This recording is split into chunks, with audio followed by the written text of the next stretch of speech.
All right, thank you so much. All right, as you might know, my name is Dennis McDermott. I'm the student body president at Point Park University. I just started last April, and we've been getting a lot of work done since we started. So I also talked to Paul this Monday and some Mondays before. We've been having some meetings, and he said that we could set up this town hall here. So I'm very thankful to him and Keith for getting all this set up with everyone here. I think this will be really helpful for a lot of students. All right, with that, I'll get started. I'm going to be reading off a little script here because I don't want to mess up too much. So we'll get it going. I just want to welcome everyone, the students and families, to the Point Park University Return to Campus Town Hall meeting for the fall 2020 semester. The format for this afternoon's meeting will be to cover a list of questions and themes submitted by students and families over the past few weeks in reference to returning to campus for fall 2020. This town hall meeting is scheduled for 1 hour with time allotted at the end, so you can ask questions live from the attendees through a Q&A format that's I believe works through this webinar setting in Zoom. And then we appreciate your time and attendance for this afternoon's meeting, and we look forward to the beginning of the new school year here at Point Park. And I just want to introduce you. I'm sure you all know Paul Hennigan here, but Dr. Paul Hennigan is the president of the university, and I'm going to hand it over to him for his introduction. Thank you very much, Dennis, and welcome to all of our students and families. I want to start by thanking Dennis McDermott very much for working with us this summer. Dennis and a group of student leaders have been meeting with Dean Palo and me each Monday, and we've been talking about our return to campus plans for the fall. And Dennis and his colleagues, his fellow student leaders, have made it very clear to us what the interests of the students are, and what the concerns of the students are. And I will tell you that as a result of the approach that Dennis and his fellow student leaders have taken, they had a direct impact on our decision to transition to a high flex modality for the fall, as well as the interim grading policy that we're putting in place for the fall. So thank you, Dennis, and to your fellow student leaders. It's been a great process, and Keith Palo and I look forward to continuing to meet with you throughout the fall semester and into the spring as well. So I just want to start with campus safety and what is important for all of us. We know from the survey that we did with students before the end of the spring term that the majority of our students in the spring wanted to be on campus for the fall. And I want to tell you that there is a way for us to do this safely. First is to make sure that physically the campus is prepared. And you will hear more about that today in the questions that will be asked of our panelists. Physically, the campus is ready to go. It's been cleaned a couple of times. It's been independently inspected a couple of times.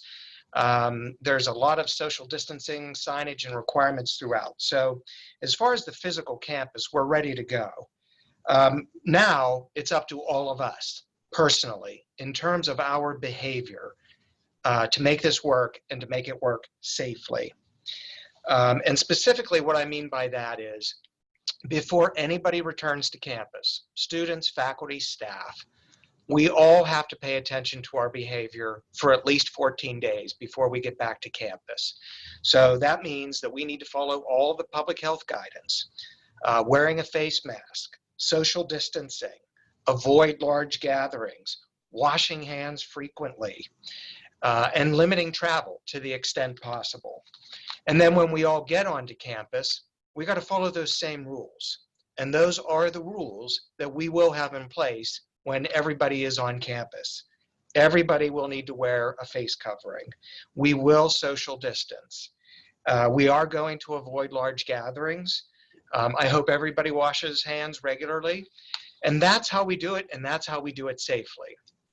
I will tell you that we have 11 schools in Allegheny County, colleges and universities. 11 college presidents have been on a weekly phone call since March. And we've been on a weekly phone call with the Allegheny County Health Department for the past 2 months. We hear from the health department every week that all of their contact tracing data points to the same things. People who are getting the virus and people who are testing positive are not following the public health guidance. It's as simple as that. So we know how to do this safely. and that is to follow the public health guidance. And it's going to be up to all of us to be responsible for ourselves and to be responsible for the Point Park University community. And if we do it together and we make this commitment together, we can have a wonderful fall term. We're going to pay attention to all of our data, all of our statistics. We've got a great partner in the University of Pittsburgh Medical Center. And if we see any data, any trends that are at all concerning to us, we will let the campus community know. If for some reason we need to pivot and transition to remote learning for a period of time or for the rest of the fall term, we're going to do that as well. And we're fully prepared to do that for the public health of the campus. But for now, we are planning to be on campus. And we know based on the student registration portal that a majority of our students want to be on campus for this fall. Some students have elected to be remote, and that's completely fine. You'll have a wonderful educational experience as well. But we know that we can do this and we can do it safely if we all work together. I'd like to just switch now very quickly as a reminder to why we go to college to begin with. So for our undergraduates, most undergraduates come to college to learn and grow, to earn a degree, to get a job, start a career, and to earn a living. And we have maintained our focus on professional career readiness even throughout the pandemic. And I'd like to ask Jessica Hobson now, who is the director of our professional career readiness, for just a real quick, brief summary on what the center has been doing during the pandemic, during this summer, and also to prepare for the fall. Jessica? Thank you so much for that introduction. As President Hennigan mentioned, my name is Jessica, and I am pleased to serve as the director of the Professional Career Readiness Center at Point Park. For those of you who don't know, our Professional Career Readiness Center is a resource that provides both services and programs to enhance student success by creating opportunities to achieve career readiness, increasing knowledge of career pathways, and also providing that important connection to meaningful employment opportunities. Our center offers and has offered during the entire pandemic a wide range of virtual and in-person services to help you prepare for a successful career, including career exploration, interview preparation, job search assistance, professional development training, and so much more. And as President Hennigan mentioned, at Point Park, we recognize the need for students to obtain industry-related experience before graduation. And as such, students have been and are still encouraged to participate in experiential learning through internships and co-ops to gain that important hands-on experience while they are completing a degree program. We've had students who have been participating in our internships and co-ops throughout the entire pandemic. Oftentimes, the experience just looks a little bit different than what someone may anticipate. Perhaps it's a hybrid experience, perhaps it's a 100% virtual experience, but it's a quality experience nonetheless, and that's really what matters.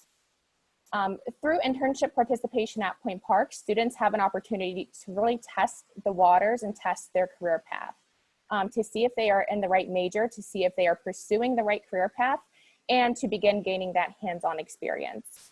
That co-op program that I referenced a few times is the exact opposite. That is a program that's exclusively for juniors and seniors who really have a unique opportunity to get paid, earn credits, and gain full-time experience while enrolled at Point Park. So students actually kind of phrase this program as a triple threat because they have an opportunity to benefit so much from this program. But again, we really focus on getting students connected with our experiential learning opportunities.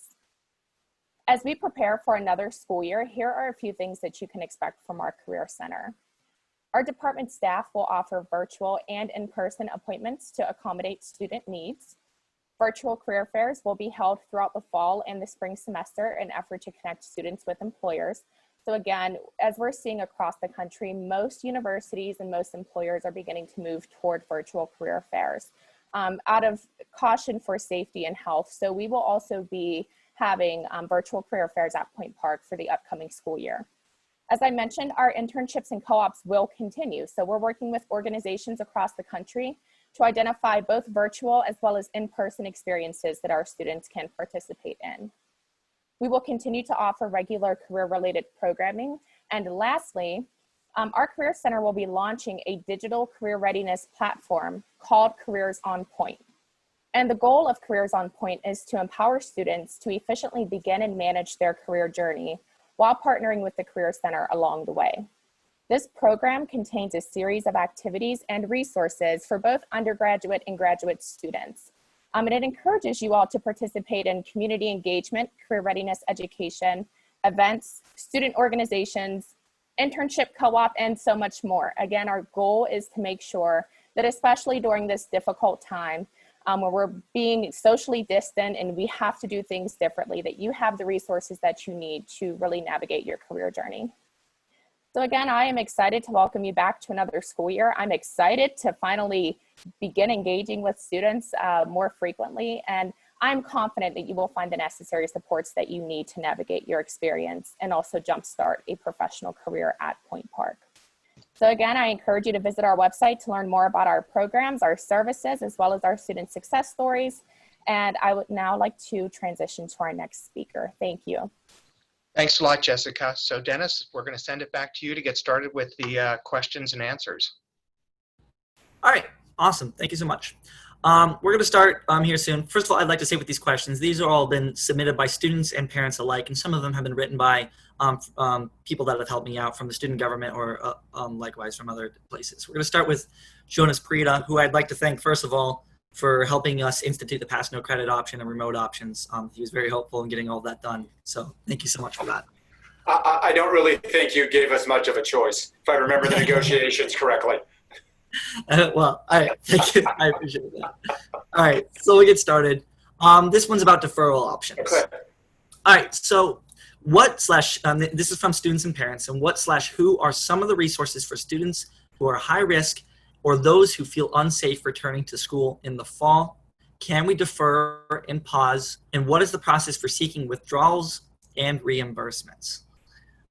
So I'll answer the middle question first, because in some ways it's the easiest and encompasses the most of them. And that is that idea, could you defer for this semester or essentially pause? That answer is yes. Any student can do this. You can take a leave of absence, which allows you for a semester to essentially put your time at Point Park on pause. I just looked it up in the in the catalog, made sure that I'm being accurate with the statement. I am. And then I found the form for the leave of absence is on the registrar's website, and I'll be able to share that out with anybody. It's a fill-outable form. It's exactly designed for reasons like this. You're already enrolled, something has come up, health concern, whatever it may be, and it just allows you to put your time at Point Park on pause. And it's for a semester. On that note, to add to that, does that apply to COPA students when it comes to retaining scholarships and retaining their placement in the institution as well? And it's okay, that one's a little bit off our pre-prepared question as well. I'll be able to tell you, because I have the catalog up right now, one for me for being prepared. Any university financial aid will be maintained. There is no guarantee about state or federal financial aid.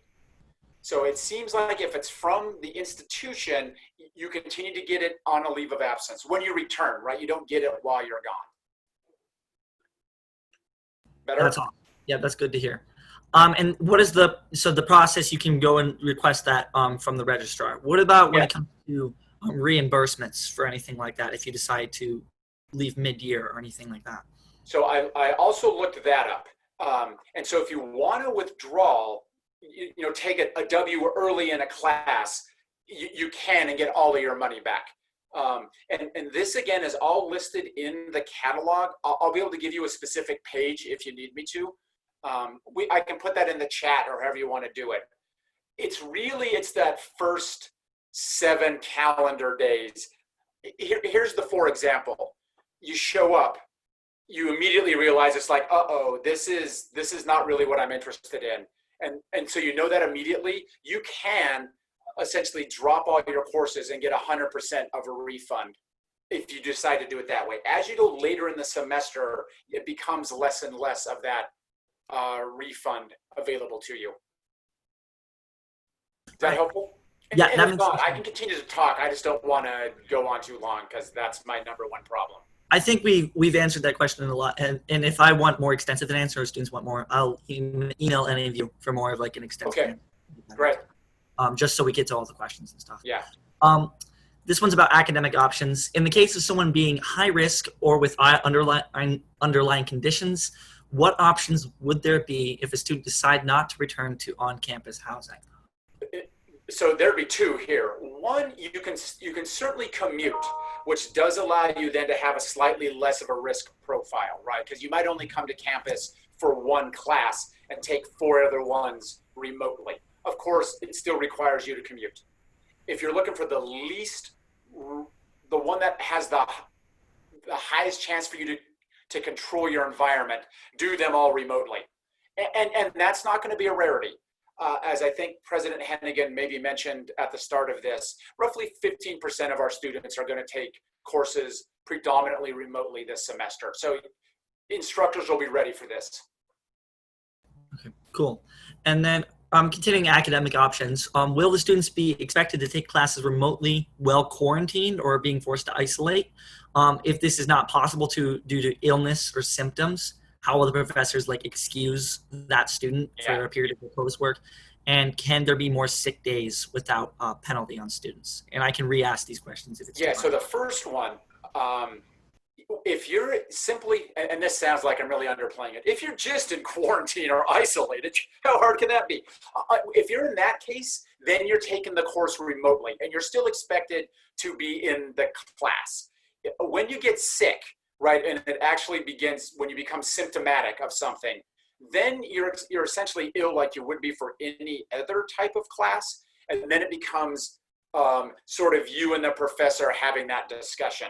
The university maintains that faculty have to control attendance policy to an extent. But I know in sort of informal discussions we've had with our faculty, they also understand that this is an unusual time and that if a student has to miss again, here's this weird thing of like miss a class, even though you're not in the class, right? But you can't log in. We'll try to make material accessible through another way, right? Where you might be able to get it asynchronously or in some other learning format. I don't think it's anybody's interest to punish students this semester because they get sick in a global pandemic.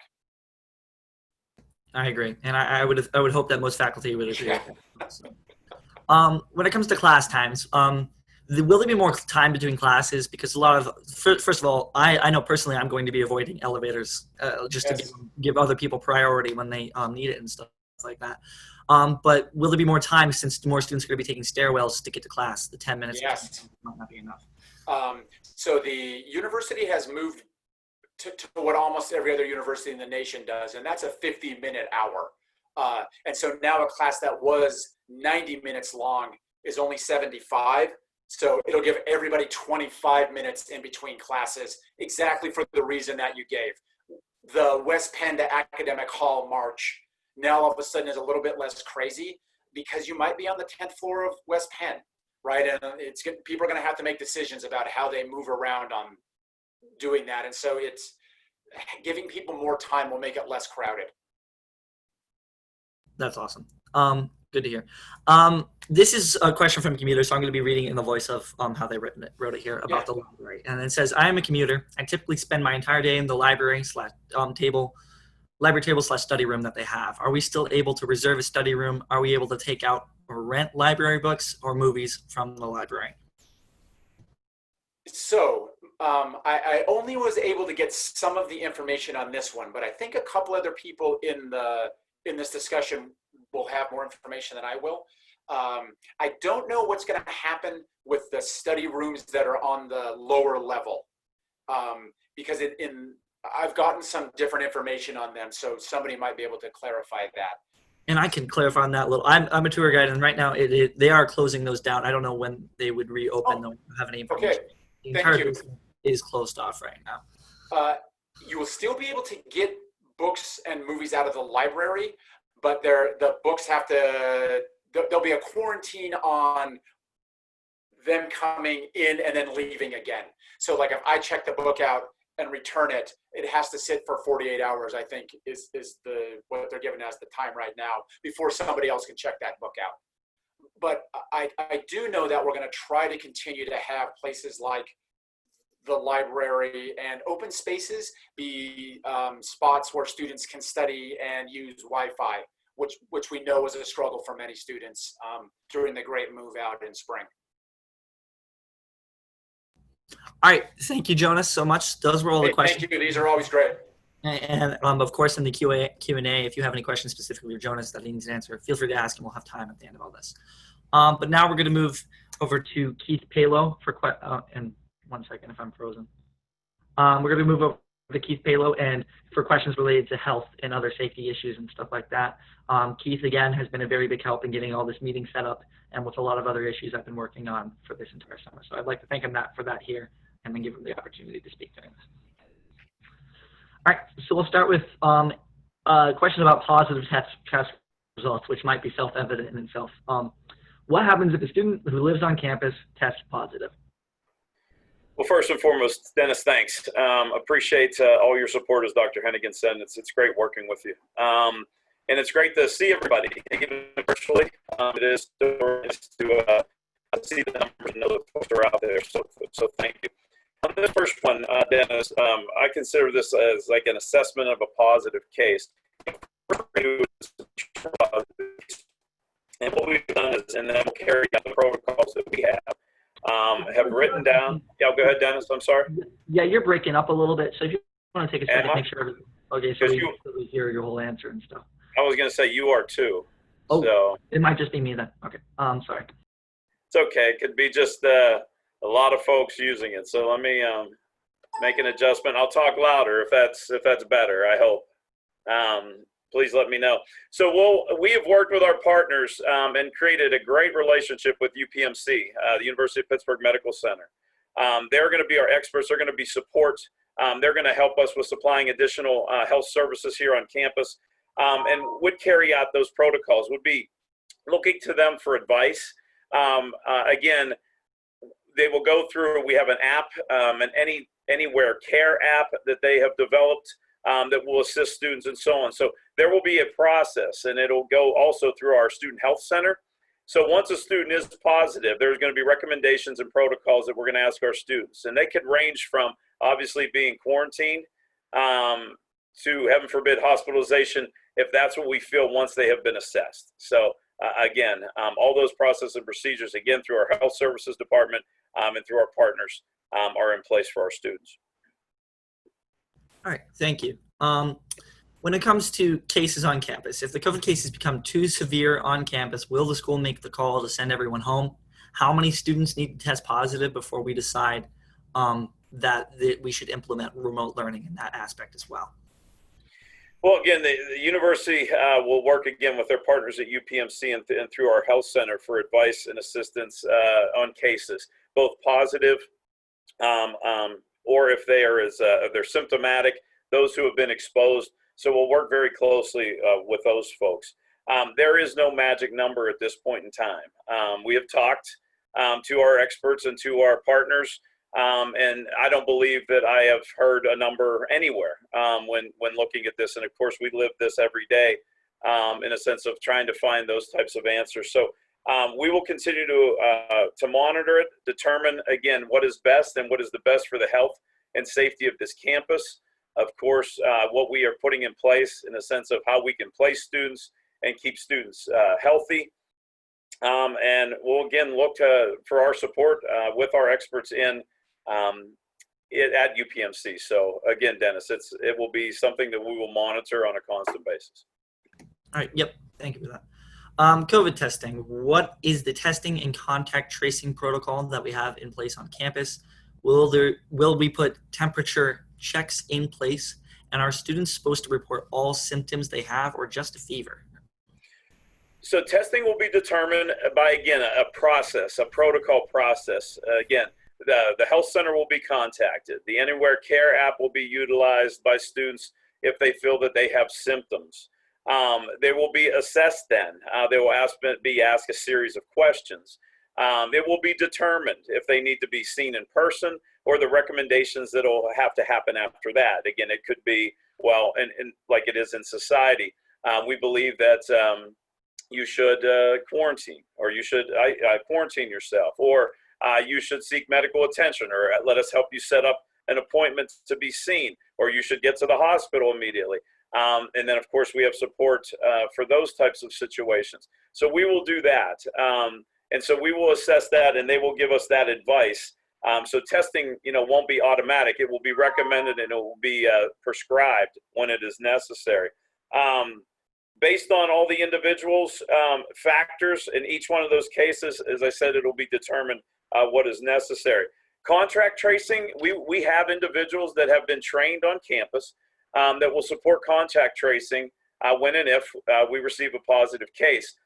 So we'll have a number of contact tracers to support, and we'll go through the process that they have been trained in order to contact others to make sure that they know if they've been exposed to someone who has tested positive. And with temperatures and so on, as you know, we are asking students to take their temperatures twice a day. And again, just to monitor their health. The adage should be, if you don't feel good, don't go to class. We have put in place options for students that will give them the ability to attend classes. And again, if they feel sick, they should stay at home. That has been since day one of the pandemic. That has been a recommendation from the CDC and others. Stay at home, and don't take the risk of exposing it to others until we can determine the status of what you have or where you're at. And students should report all symptoms. I mean, I know there are many, and there's a litany of symptoms, but we do want students to feel comfortable in contacting our health center and working with UPMC and our Anywhere Care app. And so we want students, if they feel the necessity to ask the questions, they need to do so, and we hope that they will. Okay, with this one regards quarantine and isolation. And of course, as we set out on our July 6th memo that we sent out to all the students and stuff, students are being asked to quarantine for 14 days and monitor their actions before they get to campus. Some students are concerned that how they will be able to do that if they're traveling on planes and everything, other method to travel to get here on the way here. Again, we are relying on the recommendations, and this is what's been recommended by the doctors and the support people that we have engaged with. We asked this question, and we believe that what has been put in place and what has been asked of our students, again, 14 days before you return to campus, taking your temperatures twice a day, monitoring, of course, what your health is going to be what we believe is adequate for students to return. I know that there's been varying things across the country, but we are trusting that if students, as Dr. Hennigan so well put in the beginning of his talk today, he's asking our students to be responsible, and to this 14-day before they come to campus, we believe is going to be an effective plan. Okay, and this one also is kind of along the same lines of that. We've been told that there's a high risk or quarantine area that is on campus. Do we know where this is at this time? Students are wondering and concerned, so we can avoid this area to protect high risk students and protect themselves from students who are quarantined as well. Yeah, Dennis, we have taken into place and taken a floor in Lawrence Hall. It's 19 of Lawrence, and we have taken that floor and been able to, of course, not have any students on that floor in order to have the isolation area. Again, as you noticed in the guide, we have a couple of different levels and steps that we could do. Obviously, we could isolate on campus. We could also move students off campus to a secure location. And as you noticed in our guide, that could be a hotel for maybe in quarantine type situations. And we could ask students if it's possible for them to go home. Obviously, we want to keep everyone safe and healthy, but we know that there are some families out there that if a student does test positive, that they'll want their children at home, and they'll want to be able to take care of them. So we made sure to include that in the guide, but we do have a place on campus that we can isolate students and take care of them and do the best that we can, and we will support them in every way that we can to keep them as healthy as they are. and can be. And just to put some students at ease, to restate that you're not going to like force anyone to go home or anything like that if they don't think their family doesn't think it's right for them, or the student doesn't think it's right to go home or anything. No, Dennis, we would never force anyone to create a larger health risk, and we understand that, and that's been one of the underlying questions. But no, we'll support them the best that we possibly can, and as I said, we have ways to do that and what we're putting into place. Okay, all right, sounds good. This one's about travel, and it says, will students be permitted to travel during the semester? What about supplemental learning trips or club endeavors like the ones honors hosts and stuff like that, field trips like that?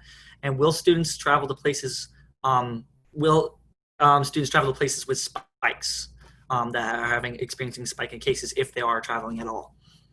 Well, I'll handle this in a couple different ways. One, any university sponsored, again, if you have a faculty or staff member who's supporting that, or we know that trips have been taken both internationally and domestically. We're going to suspend those at this point in time. So any university sponsored, we're going to say that we'd like to withhold from that for the fall semester, and then again reevaluate as things change. Now, there is no ban on obviously people traveling. They can. We highly recommend that they don't while they're here on campus. It helps to maintain a safer atmosphere.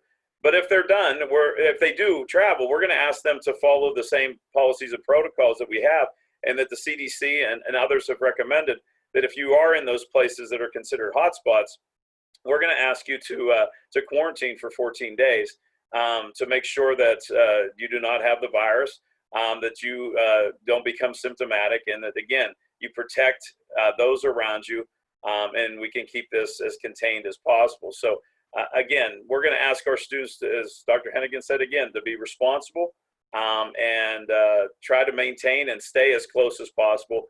But travel, definitely internationally and domestically at this time, we're going to continue to review, and at this time not have sponsored trips via the university.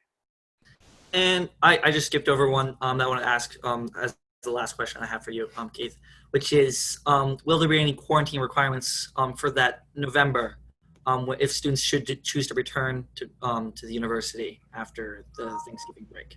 Again, if they do return for Thanksgiving break, again, if they're going to a place that is considered the term is hotspot, yes, there would be. We're gonna monitor that. We're gonna ask students to be upfront with us, and if they're in an area that is spiking at that time, and you all notice that list, I get notices all the time, that list changes at least weekly, where they're taking states off, putting states on, but we are going to ask students again to be responsible to protect others, and there would be a quarantine if they are considered a hotspot.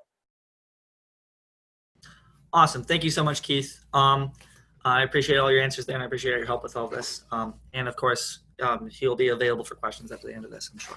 So now we're going to move on to Christy here from the food service. And I understand I've conducted a survey from the students, and a lot of them are very confused about what might be happening from food service. So I really appreciate you being here and trying to kind of answer some students' questions about that and help clear some things up. Absolutely. We just have a few here for food service, but of course, you'll be available for a few minutes afterwards for student questions if anyone wants to add anything about that. This one's just about food services and everything, of course. And how will a student who is forced to quarantine be able to use their meal plan? Okay, so at that point, we will, we have a process in place, and we'll be working with the Office of Student Affairs to determine, what the meals will be and everything, but we will deliver food to students who are in quarantine. So there will be no worry there. If they're on a meal plan, they will still be able to get their meals daily. And will we be able to deliver them more meals just to make sure they're eating enough? Because, meal plan depends on what you get, like 14 to 10 meals and stuff like that a week and stuff. Or we get right. We can definitely come up with how many meals they get and everything. We can do a case by case and work with Dean Palo on ensuring that they're properly getting the nutrition that they need to obviously get better. Yeah. Thank you so much. You're All right. welcome. will there be scheduled meal times for each student in order to limit the capacity in the Lawrence Hall dining room and Point Cafe? Is there going to be anything we're doing to try and limit capacity in those two dining halls? Okay, so this is a kind of a couple of different ways on this one. So there will not be any scheduled times for students to come down to the dining facilities. We just do ask that they're flexible with their schedules and, try to be as patient as possible. The one thing that we are going to be offering this year, though, is mobile ordering. So there will be an email sent out to all students prior to your arrival on how to get access to that. And this will eliminate a lot of the congestion in all the student areas of the dining facilities. But we will follow all of the CDC guidelines, and also our staff will be monitoring how many people are in and out of the areas to make sure that we are in line with those guidelines. But the important part of that is, I will definitely say, if your schedule is a little hectic, I will encourage you to use the mobile ordering that you can use in the Point Cafe and Point Park. Our All You Care to Eat facility, which is the residential dining hall, will not have the mobile ordering. So do make sure that your schedule does allow you to get there, because there could possibly be a wait. But you also could take food to go so that there isn't too much of a wait in those areas. All right, yep, thank you on that. And another question, this one isn't a part of it either, but will students be allowed, like with All You Care to Eat, will students be allowed to serve themselves like they have been able to pass, or will the dishes be like pre-served to reduce the amount of hands and stuff? That is a great question. There will be no self-serve stations anywhere on campus anymore. So we have redesigned the areas and the structure of the stations to make sure that we have a team member serving you, or if it is a grab and go area, which we're increasing everywhere, it will be something that is contained in a container, and that will be able to take and go. Awesome, thank you so much. You're welcome. One last one here. Can meal plans be refunded for students who feel unsafe and feel unsafe with the on-campus dining options and choose not to use the meal plan? So yeah, that is a case-by-case, and I'm sorry, I'm going to read out this because this is more of a student affairs department, so I want to make sure I say this correctly. It's a case-by-case process that will be followed through an appeal process, and that does go through the Office of Student Affairs, and the Dean of Students will handle this, like I said, through the appeal process. So they will just have to go through that. Okay, so there's just a process in place for that. It's just a process, yes. No, I just wanted to make sure at least there is a process in place, so that's good. I'm happy to hear that. All right, thank you so much, Christy. And again, You're welcome. for anyone with questions about that, we can throw those in the Q&A and everything. Absolutely. All right, now moving on to Chris Hill. Chris Hill, you might have disappeared. Oh, no, he's there. I thought somebody disappeared, but no, you're good. Chris is still there. I talked to Chris a few times about cleaning options, and I'm pretty happy with some of the cleaning operations they put in place. But we'll, of course, ask him more, so I appreciate him being available through the summer to talk to me about that. But we'll get started with Chris. Chris, this first one's about the stairwells. This is about the Performing Arts, the GRW Center. It's just, there's only one stairwell in the GRW, as a lot of the dancers know and a lot of students may know as well. How will we be able to direct one-way traffic in that area, like when we were talking about sanctioning, like which stairwells are up and which ones are down for students to prevent them from walking past each other and stuff. Right. Well, thank you, Dennis. In that instance, there is actually two stairwells in the GRW. There's one in the front as soon as you would walk into the first floor to your right, and then stairwell 2 is if you'd walk through the classroom. So there you'd walk through the dance complex. So we actually aren't going to use that because, during the cleaning, trying to keep as sanitary as we can. We don't want students walking through the dance performance spaces. So those are wide enough. We're going to put arrows for the right side will be up, the left side will be down. And now that we have the 20 to 25 minutes in between classes, that will be for 1 through 4. Plus, remember, you still have the connection on the 4th floor that you can also come down. But it's going to be the one stairwell that we're talking about. Stairwell 1 will be sanctioned enough where you'll be about almost 3 feet apart walking up and down. So there'll be a right, up, down, left. So. Learn something never do about the different stairwells in Point Park, but I didn't know there was. I've gotten lost in quite a few of them. So.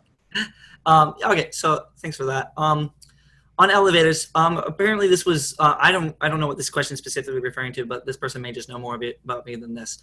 It says they read this in one of the university announcement that says elevators are programmed to stop only at certain floors based on class schedules. Does this mean during class times elevators in Lawrence Hall will not be allowed to go to residential floors? Now, let's answer that first part. No, during class times, there will be elevators that go to the residential floors. We're not doing that. We worked with Industrial Commercial Elevator, who's our elevator company, and VDA, who's our consultants that help us with our elevator issues.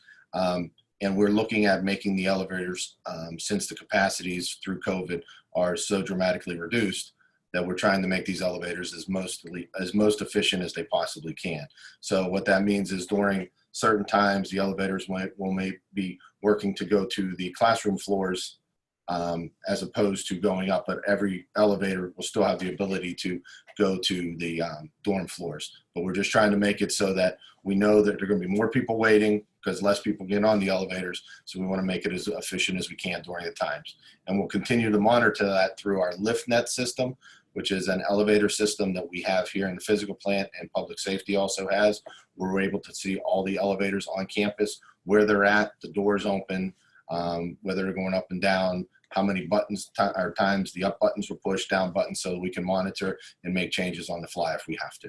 But it's just a way to try to make these more efficient, since we are a vertical campus. We know that, and we want to try to make it so these wait lines are not even longer than they were when they're, pre-COVID. And on that note, first of all, I'm always going to encourage everyone here to use the stairs when you can, even if it's more floors for the people who can't. But also with that, you're basically saying the elevators we can make them to prioritize certain floors, but they'll still be able to go. You're absolutely right. It just may be certain times during this, we may say we're going to go to floors 5, 6, and 7 because these are where the classes were. So they would be able to stop more there where, that might be 2 of the 4 elevators. The other 2 are running normally. So it's just that type of look that we're looking at right now. All right, cool. All right. I know the answer to this, but this is just a nice answer for all the students and stuff like that. Will the shuttle service be suspended for this upcoming semester? It will not be. It'll be running right now. During the week will be limited, and the Friday, Saturday, Sundays that we normally run to the waterfront and to the various areas for students to shop, that will be normal, along with social distancing, obviously. And we'll be making an announcement here soon on what the social distancing will be. But so right now, the schedules that we had last year are pretty much the schedules we're going to have this year. All right, cool. Thanks for that. Okay, this one has just been answered. It's just a repeat question, so excuse me for that. Cleaning. How are we to, and this is always a tough one, how are we to trust cleanliness will be kept throughout the semester? What are the cleaning plans that are in place? Okay. So as Dr. Hennigan said, all the buildings were disinfected and sanitized after the campus was closed.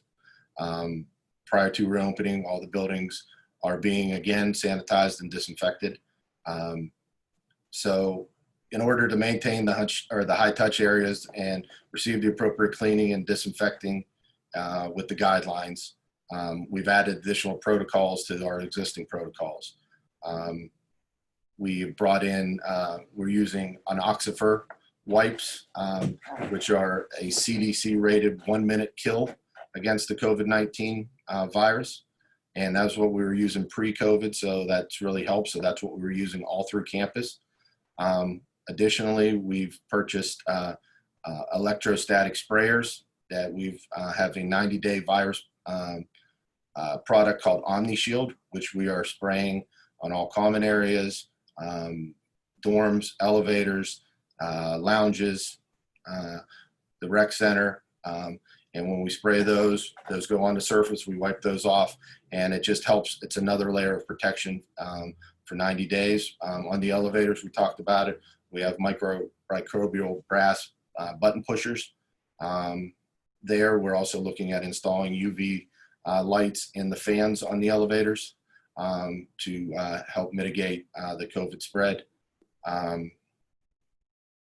but we would just like to reassure the students that housekeeping is using the best in-class cleaning procedures to stop the spread of this infections and the spread of this virus. As Dr. Hennigan said, we had an independent company come in, and their job was to test the surface before we cleaned it, see what chemicals we are using to clean it, and then test it after we cleaned it. And I just want to show you that all the chemicals we have were well within the CDC guidelines, and it showed that our cleaning processes either met or exceeded the CDC guidelines for cleaning and cleaners, so that we performed all the work in accordance. So we're pretty happy with that. We're going to continue to do that. They're going to continue monitoring, so we know as we touch things, as we clean them, we're cleaning them correctly. ISS, our housekeeping, they have been trained on an additional cleanings. We're looking at all the different areas and how we're doing it. We've changed our schedules to make sure that we're hitting high touch areas, 4 times a day. And there's a difference when I say cleaning and I say disinfecting.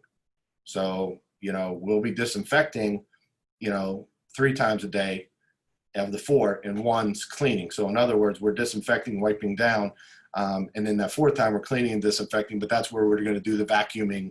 So every time, I don't want somebody to think, oh, we're vacuuming every 4 times. No, it's the vacuuming the once and that, but we're wiping down and disinfecting the other additional 3 times. So we're taking this very seriously, and we're going to continue, but we really want to ask for the cooperation of the campus community, because it's going to take a team effort to make sure that we all, can do the best we can for the university. Yeah, and to your credit, I've been tour guiding for a few weeks now, and I've been seeing the cleaning myself happening very often on the doors and everything on the high touch areas. Of course, there's always a chance that you could be putting on a very, very convincing act every time I come around and starting to clean. But always we disappear. I have one. I said, just follow them around all day. All right, so moving on here. It's of course my understanding and everyone's understanding that masks will be provided to students along with thermometers and other things. If the student's mask was to break or they were to lose their mask, would another one be provided to them, or would they have to go out of the way to purchase another one? We have disposable masks that we can provide. They'll be in different locations. They can request some through the Corrigo website, of which we could bring some to their rooms. Limited. Again, we have limited supply, as does this nation. But we have some in classrooms. So if something were to happen in the classroom, since we're mandating that you wear a mask in a classroom, they'll be there. The front desk will have it. Student affairs will have masks. But yes, we'll be able to provide disposable masks for it. Awesome. How many students, and this again, if you're on campus, you know this answer, but just for everyone, how many students will be permitted to be in an elevator at a time? So right now we have, in most cases, 5 people who are allowed in the elevators. Again, to give everybody a visual of what this would look like, we worked with VDA and ICE to look at CDC recommendations, guidelines, and best practices. So all 4 corners of the elevator and a 5th one can go in the middle if they are not touching, okay? Again, we have signage outside that says maximum 5, wear masks, stand forward, please have one person do the buttons, use the microbial touch button, and, no talking. We try to go through all this, wash your hands outside, after you would leave. But right now it's 5 in most elevators, a few that are 4 because of it. But I would say if you don't feel comfortable, if you think it's too crowded, whatever, you don't have to ride it. But where we're looking at it is 5 is what we found the CDC, following the CDC guidelines. Thanks again. And I've said this over and over again, but I'm always going to encourage people who feel as though they can take the stairs to take the stairs. In this case, save it for the people who are on the elevator, for people who really need to take the elevator and stuff like that in those cases. Okay, you kind of answered the one about elevators being programmed to stop at certain floors, so we can skip that one there as well. Masks, someone's asking, are they required all the time? What are the protocols for wearing a mask? And I want the answer to be, you know what I mean? You know what I want the answer to be? So all the time, July 1, the Governor Wolf did mandate that anybody leaving their house must have a mask on. So the university is following those procedures, which make a mask mandatory anywhere outside of our properties or on. But again, outside, we have a little bit tougher time, but inside, everybody will wear a mask. Classrooms, common areas. The only two times would be eating, okay, as you maintain social distancing, and in your residence hall. I'm sorry, residence space, not on the hall. Okay, let me make that clear. So you're in your room, you can take your mask off. And pretty much as you leave, you must have a mask on. Now there are going to be certain things for dance athletes, but those are all going to be treated differently, and you have specific requests of how you're going to do that. Procedures. All right, thank you for that. And then one last question here, and of course, Chris, like everyone, will be available right after this if we have any specific Q&As that pertain to him as well. When will campus amenities such as the library, student center, lounges, or computer labs reopen for students? And how will sanitization, and social distancing work in these spaces? Well, those areas will be open for the start of school. And we've already started, and as you can attest, if you go around, you'll see the social distancing. We've already started removing chairs and areas and starting to move the furniture in the lounges for social distancing. But sanitation, just again, we're using an electrostatic misting treatment that I talked about, which has the 2-minute kill rate, which is that Omni Shield. We're using that nightly, and that's on all of the open areas: classrooms, labs, studios, gymnasiums, rec center, lounges, lobbies. Additionally, we're disinfecting 3 times a day with the elevators and the lounges, entryways, as we said. Hands-free foam sanitizers, dispensers that are all at the entrances, and we'll additionally have wipes available, because we're asking everybody to wipe down, especially in labs, your computers before you use them and after you use them. So we'll have those available. So again, all of those areas, you will see all of this, hand wash stations, things like that. So the sanitation will just be stepped up, because we know that those are going to be more gathering areas. Okay, cool. Thank you so much, Chris, for answering all those questions we had for you. I very much appreciate it. And then we'll move on to Michael here, Geeky here, so resident and commuter affairs questions and stuff like that. And we'll try and keep moving. We're approaching an hour here, so we'll keep going here. When will campus amenities, first of all, Michael, I'd like to thank you. He's been advising me very much so through this entire process. It's been very stressful, but he's given me a lot of good advice and pointing me in the right direction to get a lot of these things underway. So I want to thank you for that, of course. You're welcome. When will campus amenities, and this one actually was just answered, and this by Chris Hill. So we're going to move on to residence halls. And if a roommate has decided not to return to campus due to safety reasons, will a random roommate be placed in their dorm or apartment? Okay, so the first answer to that is we are going to be a little bit more strict this year in students being able to move. Normally, if a student is living in a space and wants to move and there's another space on campus available, we will let a student move. This year, we're going to be a little more strict with that, obviously, because of everything going on. Our policy will be to move a student into an empty space that we have available on campus. That'll be our first wish to do, unless a student is requesting to live with somebody else that already has an empty space. So our first option will be to move them to a completely empty space. Once we have run out of completely empty spaces, we do reserve the right to move somebody, but we will do our best to prevent that from happening only in dire situations. So if it comes to a point where we believe a student is at risk of staying in that space, for whatever reason that may be, then we will take that option. But it will be a last option. All right, cool. What precautions will be put in place to ensure safety within dorm rooms, and how will these be enforced, and how does on-campus housing even look?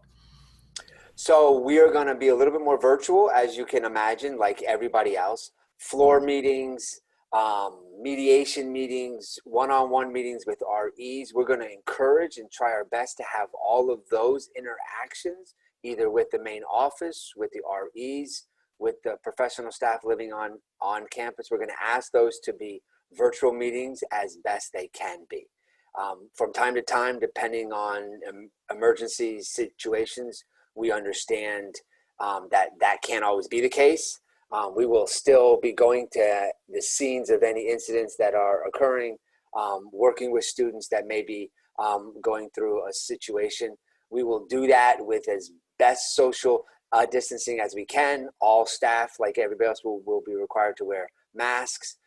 When we do go to the scene of a room, anybody who doesn't live in that room, one, shouldn't be in the room at this point in time. But if they are, we will ask everybody to leave who does not belong there. Even those that do live there, if they're not involved in the situation specifically, we may ask them to step out and take some time away while we deal with this situation. And then, will there be more information given about adapting dorm life for safety given the current COVID-19 situation? Sure. Yes. It is our plan. It will be virtual, of course, but it is our plan to the first floor meetings or building meetings that we have, which will be within those first few days of being on campus. Our REs will continue to provide information to the students regarding what is expected and all of those things. And finally, one last thing. What specific resources and services will be available to help commuter students, because that is a difficult place to be traveling back and forth during COVID-19? Sure. So I don't know that we are going to be able to add anything different to the services that we provide, because I don't know that we can't change transportation for the city. We all want the university to build this magical parking lot that holds every single car that's ever available to the university. That's not going to happen, let's be honest. We're not going to be able to do that. But I do want to be very clear. The university's Student Life Office is still going to provide every service that we ever have to all of our commuters, to all of our students. Lockers will still be available. Any students who need help figuring out what is the best form of transportation will still be available. The Student Life Office, well, again, we will try to do this virtually, and we will be sending out ways in which students can communicate with our offices. We will still have the office open during the 8:30 to 6 that we always have. We will still maintain the hours and time of our services to all students, whether they're remote, online, or on ground. Awesome. Thank you so much, Dean Geek. And now we're going to back over to Paul Hennigan to answer questions related to finance and other things about the campus.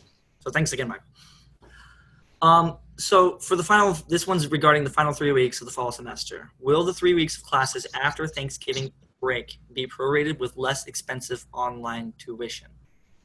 Yeah, so tuition will not change at all, regardless of the learning modality throughout the fall and spring terms. And this has already been published in several locations throughout university materials. And there are a couple of reasons why tuition will not change. One is the university already provides significant discounts in our tuition in the form of scholarships to students. And these scholarships to our students coming directly from the university are for academics, merit, talent, and need.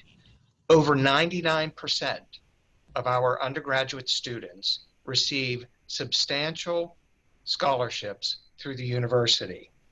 These scholarships, on average, are 50% of the published tuition price. So we provide significant financial aid, a significant tuition discount already to our students. And we do this in an effort to make college as affordable as possible for our students.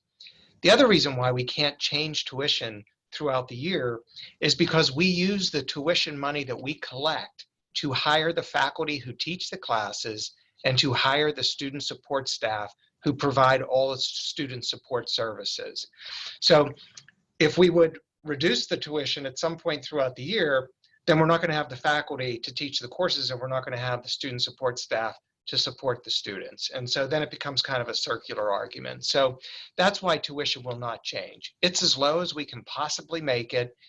We're mindful of cost to students, and we've already substantially discounted the tuition to our students. And this is even in the case that all students are forced to move remote in the middle of the year. That's correct, because we're still providing all the resources, even in a remote learning modality. So all the faculty will still be teaching, the student support staff will still be available virtually, and we've actually increased our costs in preparation for any kind of remote learning modality that is necessary. So we've put in a lot of new technology. All of our faculty are being trained and will be trained prior to the start of the fall term for any learning modality. So there's actually been some increased costs, which we're not passing on to students, obviously. So we're prepared for any learning modality to make sure that it is a quality experience and that the students will learn and have the opportunity to earn their credits and stay on track toward the completion of their degrees. All right. Okay. Regarding the waiver, that was now it's an acknowledgement, I believe, is what is the proper terminology. Many students feel like they have to sign the waiver. What would happen if a student chooses not to sign a waiver? Yeah, well, first of all, let's be very clear. Students are not being asked to sign any kind of waiver whatsoever.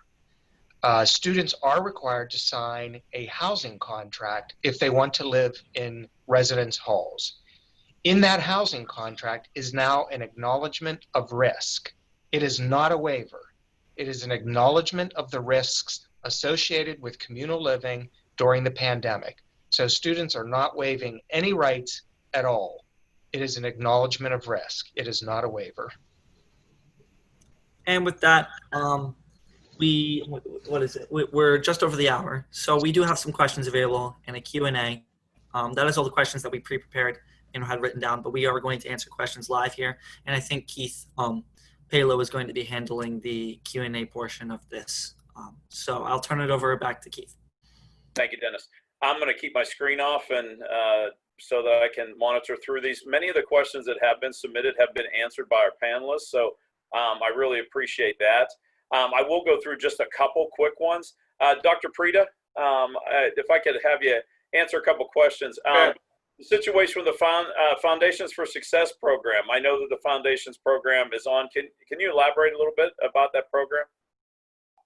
Only in the way that it is going on, and as far as I know, everyone is still returning to campus, and it's going to continue in a high flex capacity like every other class will. So students will be both doing some of it remotely and some of it on ground. And I know, could I add a little bit? Yes, please. I know that more information is forthcoming, but please, Michael. Yeah, just like the year, students have the option of coming to the on-ground portion or doing it remotely. So foundation students are being asked to choose whether or not they want to move in early or start early, if they're going to be commuter students, or they're going to do it remotely over those 2 weeks and then go into the semester with whichever modality they choose. Thank you. Better answer than what I had. There again, many of the questions and folks I appreciate that are out there who retract their questions when they know that they've been answered. Again, we answered the test question, but I'll reiterate it and I'll handle this one. You know, is COVID testing necessary to return to campus? And as I mentioned, we were asking the students again to monitor themselves in quarantine for 14 days before they return to campus and watch their health. And to be responsible before they arrive. Will there be, again, just answered that one. Chris Hill, just quickly, I think you touched upon this. How will the university ensure cleanliness for the 24-hour spaces such as their computer labs or lounges? Yes, during those times, we will be shutting down those spaces to clean and then reopening them back up. That's what we felt was going to be the most efficient way to do it. So you will see signage out similar to what you would see in a bathroom that would say this area closed while we are disinfecting the area. So we will work as fast as we can to get them back up, but that was what we felt was going to be the best, to shut those down for a small amount of time, get in, get clean, do the cleanly and disinfecting, the cleaning and disinfecting, and then move on. Thank you, Chris. Appreciate it. Again, I'm just looking at some that might not have been answered yet. We did cover screening and testing for students. Again, is COVID testing. Will that be provided when students arrive? Again, we are not testing our students. We are, again, taking the recommendations when students reach out to the health centers through our partners at UPMC. Testing will be provided if it is deemed necessary for a student to have testing. And Keith, I just want to add to that. Yes, we're following the guidance from the CDC on that testing, as well as our Allegheny County Health Department and our partners at UPMC. So that's not a Point Park protocol. That is a public health protocol that we're following. Thank you, Dr. Hennigan. In the interest of time, and I do want to, these questions and any ones that we did not get to are being recorded. They'll be sent to myself, and I will make sure that the answers to these questions are handled and posted from this town hall meeting. Again, as Michelle had alluded to before the meeting started, this will be recorded, and we will put this on the university website so that folks who could not attend will be able to watch the entire town hall meeting. I know that we are planning for future town hall meetings, and I know it is August the 6th, but we do plan on continuing as questions come about and we feel the necessity to have additional town hall meetings. We will be announcing those and scheduling those in the future. I do want to ask Dr. Hennigan for any closing comments, sir. Well, thank you, everybody, for joining us, and thank you to our panelists, and Dennis, to you and your fellow student leaders. We appreciate your continued cooperation and working with us. You've given us good insight into what students are concerned about and what they're interested in. I'll just say it one more time. We can do this, and we can do it safely. We're all just going to have to follow the public health guidance, and we're going to have to make sure that everybody else does too. So if you see somebody that's not following the guidance, speak up, and let's make it all work as a community. Thank you. And if I could add to that quickly, if there's anybody who felt like their questions weren't addressed, or if you want me to, I have direct access to everyone here at any point. So please just email me, text me. I'm always available. If anyone just feels like they need an additional questions answered. So thank you. And thank you all.